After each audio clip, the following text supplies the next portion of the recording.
Ассаламу алейкум рахматулла. Қазір біздер Нұр тауындағы Хира үңгіріндеміз. Бұл үңгірде пайғамбарымыз саллаллаху алейхи ва саллям болған кезде Жабраил алейхиссалам періштесі келіп, ең алғаш Құран аятын түсіреді. Құранда 6236 аяттың ішіндегі ең алғашқы таңдалған бірінші түскен аят ол Иқра бисми раббикаллази халақ. Осы дәл осы Хира үңгірінде түседі осы аят. Оқы, сені жаратқан Раббының есімен, атымен оқы дейді.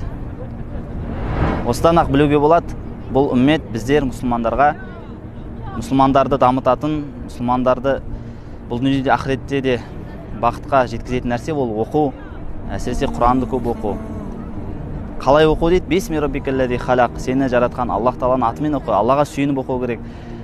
Тек қана жай өзімізге сүйеніп, мен ақылдымын, мен күштімін, мен білімдімін деп оқи берсең, ол оқу бізді жетістікке жеткізбейді, керісінше тәкаппарлық, бүлікке алып барады. Ал Аллаға сүйеніп оқыған оқу, білім, ода береке жатыр, пайдалы білім жатыр. Сондықтан осы жердегі бір ғибратты нәрсе біз үшін осы нәрсе.